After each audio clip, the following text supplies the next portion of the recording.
Muy buenas noches, queridos amigos, queridas amigas. Gracias por unirse a una nueva noche de lectura donde estamos leyendo el libro Recupera tu mente, reconquista tu vida de Marian Rojas Estapé. Este es un libro que nos viene acompañando ya hace algunas semanas. Recordemos la dinámica de nuestro club de lectura. Cada noche avanzamos un fragmento del libro hasta que podamos terminar. Este libro, que es el tercero que leemos de la autora y el séptimo del año, nos viene a contar un poco de forma clara, muy didáctica, sobre todo que es muy del estilo de Marian Rojas, cómo nosotros podemos practicar y mejorar nuestro estado de ánimo, pero conociendo cómo funciona también nuestro cerebro. Eso nos permite también que nosotros podamos relacionarnos mejor con todas las personas de nuestro entorno, pero primero con nosotros mismos. Por eso que el libro se enfoca mucho no solo en la salud física, sino también en la salud mental. Vamos a ir hoy día de lleno a la lectura para poder avanzar con lo que nosotros todas las noches venimos aprendiendo. Recordemos que si ustedes tienen el libro virtual o el libro físico, practiquemos una lectura silenciosa esta noche para poder concentrarnos en los temas que nos trae este aprendizaje, este libro. Vamos a iniciar, nos hemos quedado en la página 89 del libro virtual. Recordemos que ayer hemos empezado con este capítulo y hemos conocido el caso de Gustavo. Esto está dentro del paso 5. Pide perdón dentro del capítulo ¿qué hacer frente a un secuestro de la amígdala? Ayer la autora nos ha dado 5 pasos importantes cuando nos encontremos inmersos en emociones fuertes y no sepamos qué hacer. Analizar, observar nuestro cuerpo, fijarse en alguien de nuestro entorno que nosotros admiremos también para poder tener una guía, cortar ese bucle explosivo, pedir perdón. Y aquí hemos leído ayer el caso de Gustavo. Vamos a leer cuál es el desenlace relacionado al título Pedir perdón. Comencemos.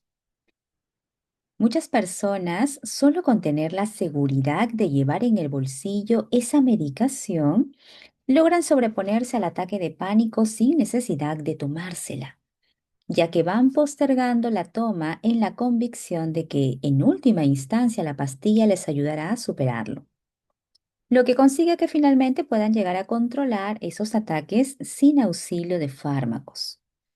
Le receto una medicación adicional para que poco a poco vaya desbloqueando la tensión acumulada en su cerebro. Recordemos que el caso de Gustavo nos estaba contando cómo él sufrió una crisis de pánico dentro del avión y eso hizo que se convirtiera en un trauma para él. Por eso que la doctora, cuando analizó el caso, le recomendó, entre otras cosas, tener también alguna medicación a la mano. Y justo de eso nos habla el fragmento que hoy estamos leyendo. El solo hecho de saber que nosotros tenemos la medicación que nos va a salvar hace que nos podamos sobreponer antes de tomar la pastilla, porque sabemos que si pasa algo, tenemos un salvavidas entre comillas. Entonces, esto es lo que nos está contando la doctora, que en muchas ocasiones ya los pacientes pueden sobreponerse a esos ataques de ansiedad. Claro que no todos los casos son iguales. Continuemos. En psicoterapia trabajo de forma profunda el origen de su nivel de ansiedad. Se encuentra siempre alerta, sin tiempo para la relajación. Recuerden que seguimos hablando del caso de Gustavo. Gustavo no se permite un fallo, no descansa, come mal, lo que ha provocado que su cerebro se colapse y lo frene a través de una crisis de pánico. Un ataque de pánico es lo que yo denomino a veces la fiebre de la mente. Es decir, del mismo modo que la fiebre es un indicador de que hay algo que no funciona bien en el cuerpo, las crisis de ansiedad o de pánico te avisan de que algo en tu mente no es correcto, conduciéndote en última instancia al colapso. En terapia enseño a Gustavo a relajarse, a tomarse las cosas con más calma, a saber renunciar, a hacer ver a su jefe que necesita apoyo en sus tareas, a delegar parte de sus responsabilidades. Todo con tal de aligerar una carga excesiva de trabajo. Aquí nos cuenta la autora que parte importante es que nosotros gestionemos el estrés laboral, porque es una señal. Siempre que tengamos algún malestar físico, en este caso la ansiedad genera un malestar físico, ahogos, taquicardias, etcétera.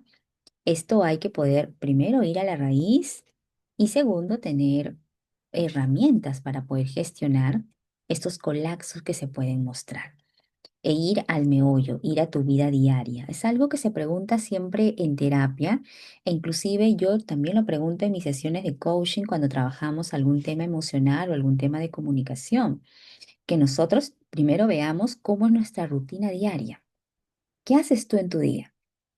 ¿Cómo es tu rutina de la mañana? ¿Cómo es tu rutina de activación de mañana? ¿Cómo es tu rutina de descanso, tu rutina nocturna? Al nosotros conocer bien a fondo, que a veces no prestamos mucha atención cómo es nuestra rutina diaria, podemos organizarnos mejor. La organización radica en que tú puedas tener bloques de tiempo definidos en tu día. De tal hora a tal hora es mi hora de despertar y me activo de la siguiente manera. En las horas de la tarde esto y en las horas de la noche esto. Eso es un trabajo que requiere muchos hábitos constantes que nosotros tengamos, pero no olvidemos revisar cómo es nuestra rutina diaria. Aquí la doctora también va a la rutina diaria de Gustavo. Se da cuenta que en el día no se quiere relajar, que tiene estrés en su trabajo, que todos le piden apoyos en sus tareas dentro de su entorno laboral, que tiene una excesiva carga de trabajo. Entonces también revisemos cómo es nuestra rutina diaria. Continuemos. Poco a poco Gustavo empieza a sentirse mejor. Al principio persiste el miedo a volar, pero no insisto porque eso es accesorio. Posponemos ese objetivo hasta que se vaya encontrando mejor. Con el tiempo empieza a realizar vuelos cortos, de hora o hora y media aproximadamente, para los que se prepara mediante mensajes cognitivos positivos. El saber que lleva consigo una medicación de rescate y técnicas de relajación y control de la respiración. Esto es algo que también ayer leímos un poco respecto al caso de Gustavo, hoy lo está remarcando nuevamente la autora. Tengamos todos a la mano, si es que llevamos alguna medicación porque sabemos que sufrimos de algún malestar, importante tener siempre la previsión. Por ejemplo, en mi caso, yo siempre tengo previsto mis pastillas para las migrañas. Yo sé que hay personas que también tienen pastillas previstas para algún dolor muscular, para algún dolor estomacal, porque saben que quizás algo por ahí puede hacer que estalle. El hecho de saber que tenemos una medicación que nos puede salvar nos va a calmar, que es diferente a que no lo tengamos y podamos saber que nos puede pasar y vamos a estar sin ese auxilio. Otro punto importante es que conozcamos técnicas de relajación. Eso nos permite que cuando llegue un momento de emoción fuerte, nosotros, en este momento puedo respirar. Cierro mis ojos, hago un tipo de respiración que ya conozco y finalmente habla, nuevamente remarca el tema de la respiración, de relajarnos. Hemos estado estos días viendo 10 formas de descansar. Y ayer, por ejemplo, hemos tocado el tema de ver televisión. Entonces hay personas que les relaja la música, que les relaja quizás ver algún programa que le tienen mucho cariño. Entonces busquen ustedes y tengan ahí como un botiquín para ustedes. No de medicamentos solamente, sino de herramientas que a ustedes les van a ser de utilidad.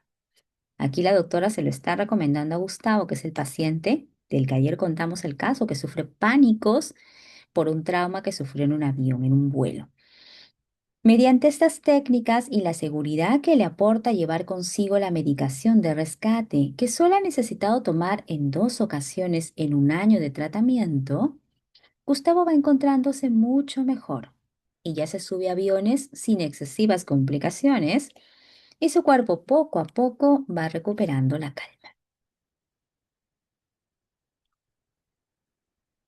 Si una persona vive constantemente alerta, genera una interpretación de la realidad peor de lo que es. Responde ante lo que sucede en su interior como si fueran amenazas reales. El cerebro se confunde al responder. Y quizás a ustedes les ha pasado que hay personas muy fatalistas que siempre están pensando en lo peor y viven constantemente asustados, temerosos, y ya no pueden interpretar la realidad con coherencia, sino que se dejan llevar por esas amenazas del pasado. El control de la respiración, con los ojos cerrados y prestando atención a cada una de las sensaciones del cuerpo, es una de las medidas más eficaces para estimular el funcionamiento del sistema nervioso parasimpático, que como ya dijimos, regula el equilibrio interno o homeostasis, activa los órganos que mantienen el organismo en situaciones de calma.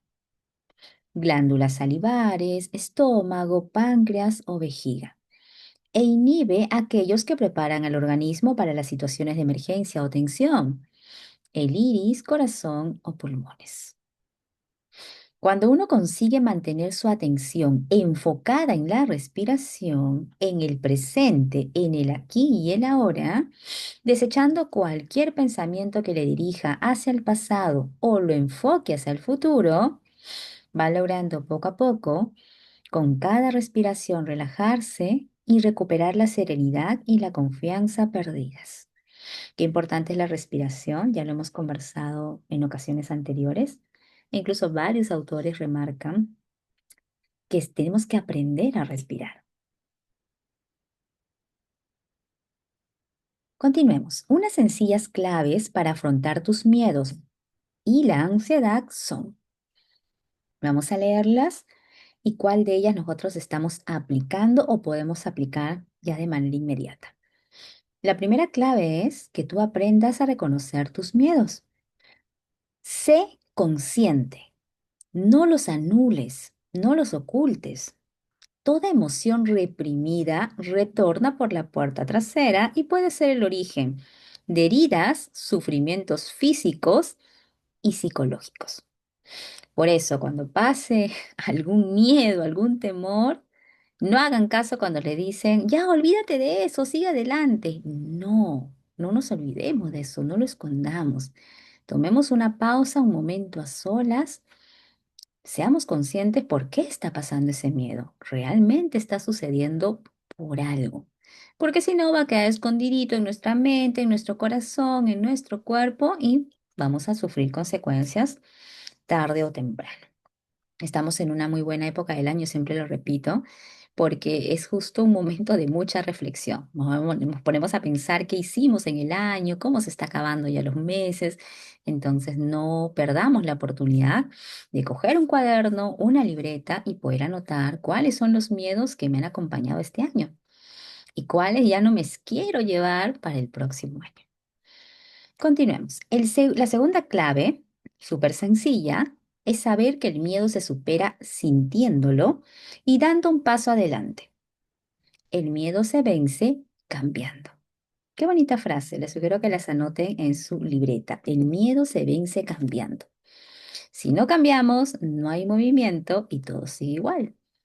Es por eso que si seguimos haciendo lo mismo, seguimos estando con las mismas personas, en las mismas situaciones, repitiendo todo, pues los miedos van a seguir ahí también. La tercera clave, insisto, no temas en volver al origen. Acude a desenmarañar los principios y las causas de tus inseguridades. Pero ojo, cuidado con las terapias imposibles, que acaban perjudicando más que ayudando. Mucha atención también porque muchas veces hay algunos coach que te dicen que te van a salvar la vida y que tienes que pagar un programa totalmente con presupuestos muy altos y hacer cosas quizás que las cuales a veces no te llevan a una sanación consciente. Entonces, hay que investigar bien, primero, el origen de los miedos y mucho cuidado con aquellas terapias, entre comillas, que juran que te van a salvar. Continuemos. Intenta entender tus miedos. Podrás enfrentarlos mejor y superarlos. Cuando entendemos algo, sabemos afrontarlo y el miedo disminuye. Esto es clave, que está muy relacionado al primer punto, aprender a reconocerlos, aprender que ese miedo existe. Pero ¿cuáles son mis miedos principales? Es una respuesta que nosotros tenemos que tener clarísima en este punto de nuestra vida. ¿Cuáles son tus miedos principales? Reconócelos. Y segundo, intenta entenderlos porque no es fácil. A veces decimos, ni yo misma me entiendo. Es cierto, a veces es difícil comprenderlo.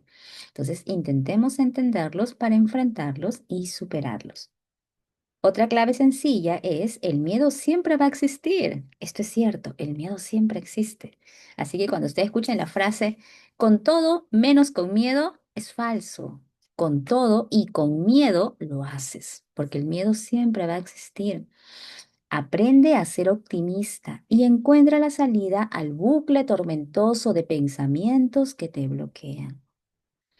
No olvides que el miedo es un gran embustero. Disfraza la realidad siempre peor de lo que es. Otro punto, otra clave es confía en ti. ¿Confiamos en nosotros? ¿Cómo está su nivel de confianza? ¿Qué puntaje le dan al nivel de confianza de ustedes para ustedes? Debería ser lo más alto, pero no siempre tiene que ser así. Lo importante es que sea óptimo. ¿Por qué? Porque si no confiamos en nosotros mismos, ¿cómo esperamos que las cosas mejoren y que las personas confíen en nosotros? La manera en la que te proyectas tiene la capacidad de poner en marcha la mejor versión de tu cerebro. La confianza en ti mismo, ilusionarte con conseguir tus objetivos, activa tu creatividad, tu capacidad de resolver problemas y percibir la vida con más ilusión. Otra clave, mejora tu capacidad de atención. Hablaremos en profundidad en el capítulo 5 con el sistema reticular activador ascendente. Los miedos, la ansiedad, se cronifican cuando uno no tiene capacidad de enfocar su atención de forma correcta. Cuando hablamos de enfocar la atención es estar siempre anclados en el presente. Si estamos haciendo algo, como por ejemplo ahorita estamos en nuestro club de lectura, enfocarnos en la lectura que tenemos a la vista. No estar pensando en que, ay, mañana qué tengo que hacer, no, que si no hago esto, entonces no te estás enfocando. Enfócate en lo que estés haciendo en ese momento. Si no, vas a perder esa capacidad de atención que siempre es importante para actuar de forma correcta. Otro punto clave, educa tu voz interior, que sirva para animarte y no para hundirte o influirte negativamente. Esquiva los pensamientos tóxicos que vienen para llevarte de nuevo a las crisis de angustia o para maximizar los miedos. Otra clave, cuida tu alimentación. Te doy un ejemplo. Los episodios de hipoglucemia tienen la capacidad de alterarte profundamente y activar el miedo. Prescinde de la cafeína y del alcohol. Cuando habla de prescinde es reducirlo al mínimo o al nulo, pero va a depender también de los hábitos de consumo. Hay cafés que son muy saludables, por ejemplo, pero en determinadas horas del día. Por eso buscar que se incluya en una rutina donde no afecte luego alguna actividad. O sobre todo si voy a ir a alguna situación que sé que me expone ante nervios. Quizás tengo una reunión importante, tengo que hablar frente a mis socios, mis colegas, mis amigos. Entonces evito tomar el café o el alcohol para que eso no altere mi sistema nervioso, entre otros. Y el último punto clave es descansa. La falta de sueño nos hace más vulnerables a los miedos. Nos lleva a interpretar la realidad de forma más amenazante de lo que ya es. Ya hemos hablado también del sueño y también estamos repasando todos los días una actividad para poder tener un descanso placentero. Y nosotros tenemos la opción de poder incluirlo en nuestras rutinas de descanso. Nos convertimos en lo que pensamos. El miedo es inevitable. El sufrimiento que produce es opcional. Los temores se curan aprendiendo a disfrutar de la vida. Qué bonita frase. Los temores se curan aprendiendo a disfrutar de la vida. Mirando hacia el futuro con ilusión y viviendo el presente de forma equilibrada y compasiva. Esta parte es importante porque hemos hablado en el libro anterior al que hemos leído de Marian Rojas, cómo encontrar a tu persona vitamina, también lo hemos leído con ella, que siempre va a haber una curva, un equilibrio dentro de nuestro organismo.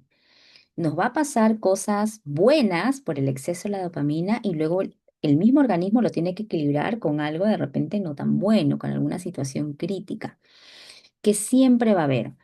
Pero recordemos que tenemos que aprender a disfrutar la vida. La vida está hecha por altibajos, a veces más bajos que altos.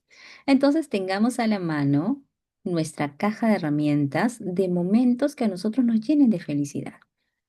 Inclusive el simple hecho de que tú te levantes en las mañanas y reces, por ejemplo, puede ser para ti un momento de felicidad. Medites, camines, veas el cielo, abraces a tus hijos, escribas, veas de repente alguna serie, leas un libro. Entonces, como siempre van a haber momentos críticos, tengamos a la mano nuestras herramientas para disfrutar de la vida. Y así tenemos un equilibrio. Hemos cerrado este capítulo, chicas, chicos. Y ahora entramos al capítulo 5. Está muy relacionado con las claves que nos viene dando la autora y se titula Vivir el momento presente. ¿Vivimos el momento presente? Ya sabemos que en esta época donde todo corre constantemente, a veces es complicado, pero no imposible. Vamos a ver de qué se trata este capítulo.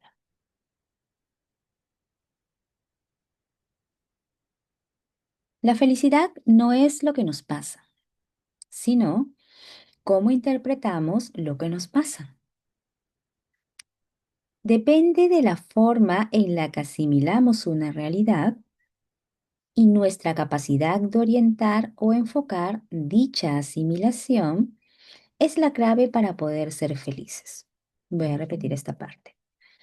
Depende de la forma en la que asimilamos una realidad y nuestra capacidad de orientar o enfocar dicha asimilación es la clave para poder ser felices. Por lo tanto, de lo que aquí vamos a hablar es de tu capacidad de elegir felicidad en vez de infelicidad. Desde el principio de estas páginas hemos tratado el dolor, el sufrimiento, los traumas y las heridas profundas. No venimos a negar el mundo real. Hablaremos de la tolerancia, la frustración más adelante, pero sí a aprender a disfrutar en la medida de lo posible, a pesar de los pesares. Tu realidad depende de cómo decides percibirla. Entiendo que te sorprenda este mensaje y surjan en ti mil frases, barreras y resistencias de este tipo. Ya lo he intentado todo. Mi vida es muy dura. Depende de las circunstancias. Mi infancia fue terrible. Qué fácil es decirlo y qué difícil conseguirlo. Si rechazas elegir agarrarte a lo bueno de tu vida, por pequeño que sea, estás dándote por vencido en la lucha más decisiva de tu existencia. La felicidad no es un sumatorio de alegrías, placeres y emociones positivas. Es mucho más, pues también depende de haber conseguido superar las heridas y dificultades y seguir creciendo. Es vivir con cierto gozo a pesar del dolor y el sufrimiento, en mayor o menor medida inevitables. Si negamos o bloqueamos constantemente el sufrimiento, nuestra mente pierde la capacidad de afrontarlo y superarlo. No significa entrar en el barrio tóxico e intentar enfrentarse a todas y cada una de las batallas que se nos presenten, sino aprender a gestionar los malos momentos. Aprender a gestionar los malos momentos. Conozco mucha gente que no sabe enfrentarse a los conflictos, a las emociones negativas y que como vía de escape las anula de forma automática e inconsciente. Ello conlleva un riesgo, porque la evitación constante de lo negativo te lleva a perderte una parte de la vida y a desconectar muchas veces del sufrimiento de los que te rodean. Ya hablamos en el capítulo anterior de la importancia de la compasión, de conectar de forma sana con el sufrimiento de otros para ayudarles a salir adelante. No olvidemos que un gran error frecuente es aspirar a una felicidad excesiva o a un estado de alegría y placer utópicos y constantes. Eso deriva en personas frustradas por la insatisfacción permanente. ¿Es la felicidad la gran aspiración de una persona? Eso parece. Pero la felicidad tiene un componente instantáneo, placentero. Una comida, una reunión con amigos, un viaje y otro más estructural, asentado en los pilares fundamentales de la vida: familia, pareja, trabajo, cultura, amigos. La felicidad placentera es como una chispa fugaz. La felicidad estructural habla, en cambio, de un balance de vida equilibrado. Sabemos dos diferencias en dos tipos de felicidad. La placentera, que es muy efímera, es una chispita fugaz, y la estructural, como su nombre lo dice, que tiene una estructura, tiene una base que perdura en el tiempo y que le da equilibrio y balance a nuestra vida. Voy a transmitirte varias ideas de forma práctica. Probablemente muchas ya las hayas leído o incluso las hayas experimentado alguna vez en tu vida. Intentemos que lo que vas a leer sobre esta materia sea útil para tu vida o bien para ayudar a gente de tu entorno. La realidad de tu vida depende de cómo decides responder o reaccionar ante ciertas circunstancias. Miren qué importante para aquellas personas que siempre se quejan y ustedes posiblemente las han escuchado. Plantéenle esto. La realidad de tu vida actual, si estás bien o estás mal, es por cómo tú has decidido responder o reaccionar ante ciertas circunstancias. Es decir, el comportamiento que surge ante los estímulos exteriores. ¿Cómo te comportas cuando pasa algo fuera que no depende de ti? Algo en el trabajo, algo en la familia, etcétera. Aquí te transmito otra idea importante. Tu emoción viene precedida de un pensamiento. Toda emoción viene precedida de un pensamiento. La mente es la responsable de fabricar la emoción. El sentimiento es la reacción física a esa emoción. Sin cerebro no hay emoción. En las lesiones cerebrales, en los ictus, en las malformaciones, pueden verse afectadas zonas del cerebro que te llevan a no sentir. Una persona puede perder la sensibilidad de las extremidades y quemarse al no reaccionar, si tiene esa zona del cerebro desactivada o lesionada. Desde hace unos años, a través de las personas que perdían el habla tras un infarto cerebral, se han ido descubriendo las zonas del cerebro encargadas de esa función. Ese es el origen remoto del mapeo cerebral. Actualmente contamos con herramientas para conocer en tiempo real cómo funciona el cerebro, lo que nos permite observar en directo cómo reaccionan y alteran ciertas zonas cuando se realiza una actividad o se experimenta un estímulo. Una de estas técnicas es la resonancia magnética funcional. Esta se emplea tanto para el tratamiento clínico como para investigación, y mediante ella podemos detectar los cambios de distribución de los flujos de sangre en los diferentes momentos, permitiéndonos así conocer la mente y el sistema nervioso de forma mucho más profunda y global, sin necesidad de medios más agresivos, como abrir el cerebro o esperar una autopsia. Esta técnica de neuroimagen avanzada nos da la oportunidad de observar cómo se activa nuestro cerebro ante ciertos pensamientos, motivaciones o estados de ansiedad o depresión.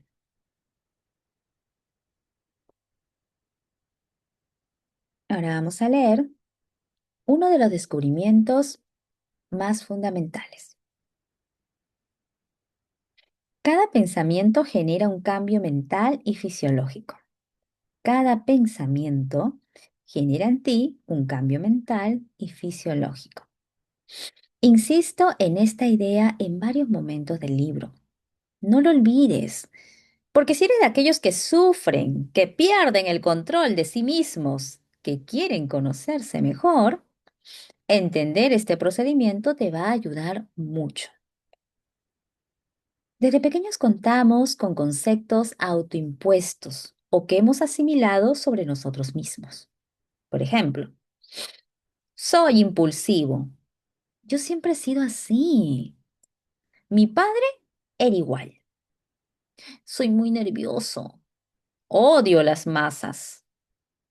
Me dan miedo los aviones. Estas sentencias sobre ti mismo funcionan en la práctica como barreras mentales que te impiden avanzar libremente en esos campos. Y ojo que aquí la autora no está diciendo estas palabras, está diciendo estas sentencias. Digo sentencias porque tienen un impacto en ti casi bloqueante, te bloquean, como si cayeran del cielo cual condena. Así que, ¿cómo están sentenciándose ustedes mismos? Mucha atención. Si estas frases u otras a veces vienen ya repitiéndolas e inconscientemente aparecen, recuerden hacer el stop, un momento en silencio y cambiarlo por algo positivo. Porque si no, están autosentenciándose. Las emociones que nos perjudican son debidas a un pensamiento, más o menos consciente. Y los pensamientos los podemos educar o reeducar. Los pensamientos los podemos educar o reeducar. Para llegar a ser una persona feliz, en paz y completa, precisas trabajar la forma en la que piensas. Si lo haces, te sorprenderás de los resultados. Así que una de las claves importantes para que tú seas feliz es que puedas reeducar tu mente y que te pongas a trabajar en la forma en la que piensas. ¿Cómo cambia tu realidad cuando cambias tu manera de pensar? Dígame si lo han comprobado ustedes. ¿Cómo cambia tu realidad cuando cambias tu manera de pensar? Examina en profundidad las ideas que tienes sobre ti mismo. Otra tarea para poder realizarla. Examina en profundidad las ideas que tienes sobre ti mismo o las que surgen en ti en los momentos más oscuros de tristeza o de angustia. Esa emoción tóxica sucede porque algo cruza tu mente y ese algo te invade de forma perjudicial. No es fácil. Existen lo que denomino automatismos, que son reacciones que brotan de forma involuntaria porque llevan toda la vida haciéndolo ante ciertos estímulos o pensamientos. Es complejo desligarse de los debería, que se han colado en el comportamiento desde hace tiempo. ¿Cuántos deberías tienen ustedes en este punto de su vida? Debería tener más dinero, debería tener un mejor trabajo, debería ya haber viajado, debería estar haciendo esto, debería estar haciendo lo otro. ¿Cuántos deberían tienen en su vida? Y aquí lo detalla el libro, estos deberías se han colado en tu comportamiento hace mucho tiempo. Para modificar los pensamientos tóxicos, el sistema de creencias, la forma en la que procesas la información, uno debe fijarse en cuáles son sus pensamientos limitantes o sus barreras. Ese sistema de creencias no tiene por qué ser malo. De hecho, en muchas ocasiones es muy positivo. Por ejemplo, si cada vez que ves salir el sol, te alegras y piensas que ese día vas a rendir más porque el sol transmite energía a tu organismo, tu sistema de creencias te está ayudando. Pero si al contrario ves nubes grises o ves que inicia la lluvia y sale de ti este día va a estar horrible, tu sistema de creencias te está limitando. Esto puede suceder con eventos exteriores o con ideas y sensaciones interiores. Si llegas a una cena con amigos y algo no te encaja o te sientes incómodo, probablemente haya algo ahí de inconsciente que te haya recordado una experiencia negativa pasada.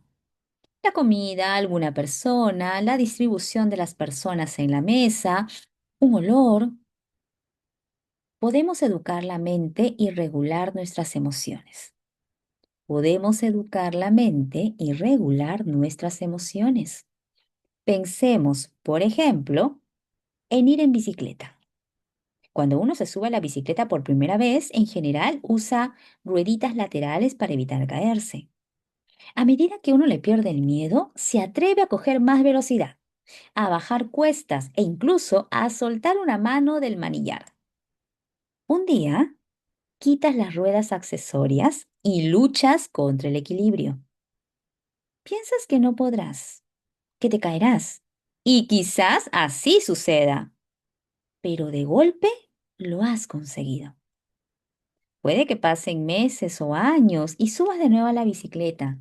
Sin más, sin necesidad de volver a pasar por las rueditas porque tu mente y tu equilibrio ya sabe hacerlo. En la educación de los pensamientos sucede algo parecido. Lógicamente, no es un proceso tan sencillo, pero ejercitar la mente tiene un efecto extraordinario en la forma en la que percibimos la realidad. Si cada vez que vas a ir en bicicleta o vas a coger un coche o vas a esquiar, solo piensas en las ocasiones en las que te caíste, en las que tuviste un accidente o te hiciste daño, acabarás evitando esas actividades por el desgaste mental que te suponen. Esa es la causa por la cual un pensamiento se transforma en una certeza limitante. Cuando lo fundamentas de tal forma que se convierte en una excusa para evitar hacer algo. Tu mente ha ido forjando automatismos. Tu mente ha ido forjando automatismos a lo largo de la vida que desembocan en bloqueos inútiles ante ciertos desafíos o retos que surgen. Por eso hablamos de decisión. Toma el control sobre ti. Evita echar la culpa al resto, a las personas tóxicas que te rodean o a las circunstancias sociales, económicas de tu entorno. Toma el control sobre ti. Abandona tu rol de víctima. Empieza a ser el protagonista de tu vida. Y todos en alguna ocasión hemos sido víctimas. Es probable que leyendo este libro hayamos recordado varias ocasiones de nuestra vida. Lo importante, como venimos aprendiendo, es reflexionar, reconocerlos y provocar ese cambio. El cambio lo provocamos nosotros, pero siendo consciente de ellos. Así que cada vez que estamos echándole la culpa a algo por lo mal que le estamos pasando, estás cayendo en plan víctima. Tienes que ser consciente de ello y decir, detener tu mente, stop y cambiar. Y también otra recomendación que nos daba no solo este libro, sino también anteriores, evita estar con personas víctimas, porque si no te contagias. Y esto es muy importante. Tanto nos acostumbramos a que las personas se lamenten de lo mal que les va en su vida que nos parece al final normal. Y terminamos cayendo en el victimismo. Así que mucha atención con ello. Vamos a conocer un esquema que nos va a ayudar a entender nuestra forma de actuar y sentir tu instante presente. Esquema de realidad. Este es un cuadro, un gráfico que nos está mostrando el esquema de la realidad. Vamos a ver cómo coincide con nuestra vida. Aquí está este primer círculo, estado de ánimo. ¿Cómo se origina nuestro estado de ánimo? ¿Cómo se altera el estado de ánimo? Por nuestra personalidad, por circunstancias externas, por nuestra salud también.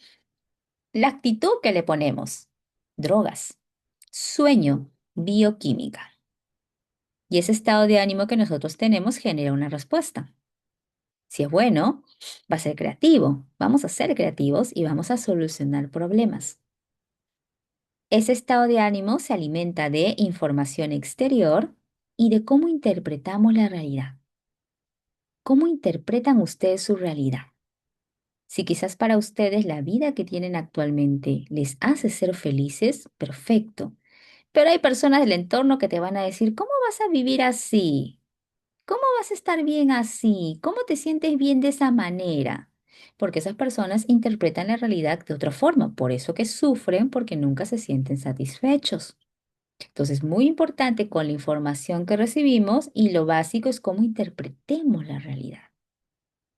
¿Eso que va a hacer? Va a activar crecimiento y protección. En crecimiento está el sistema neurológico simpático y el sistema neurológico parasimpático, que ya lo hemos conocido. Ambos son mecanismos fisiológicos. Está relacionado con las moléculas, el cuerpo. Finalmente somatizamos en el cuerpo nuestra interpretación de la realidad. Si creemos que todo está mal, y inmediatamente hasta nos sentimos enfermos o comienzan los dolores en el cuerpo.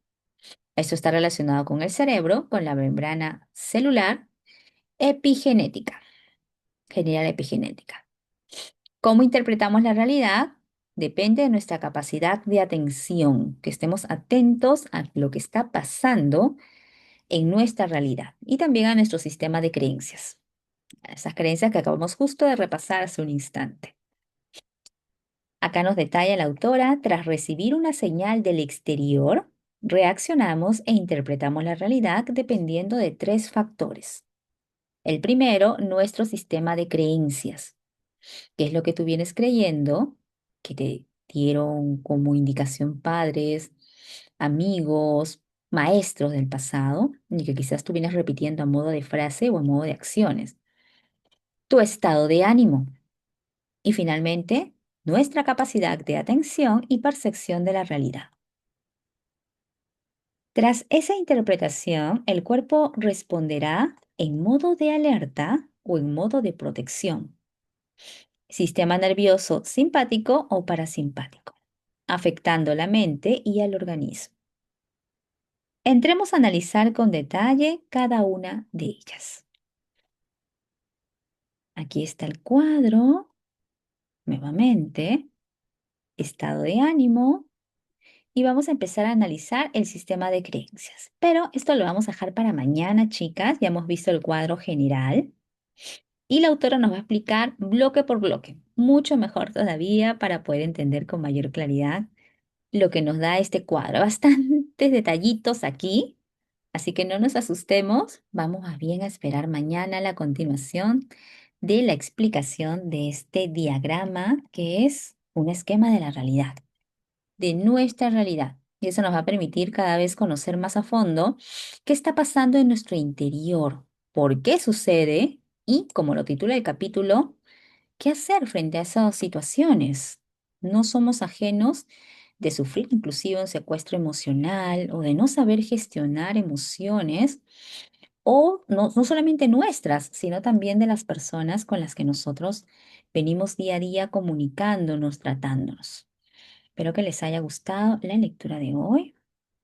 Yo voy a terminar la grabación de esta lectura para poder conversar un poco acerca de los puntos que más han llamado nuestra atención y sobre todo poder aplicar las herramientas en nuestro día a día. Recuerden que parte importante de toda lectura que ustedes realicen es que se pregunten lo que leí hoy, ¿cómo lo aplicaré mañana en mi vida? Así vamos haciendo una comprensión lectora mucho más profunda. Cerraré la grabación de hoy.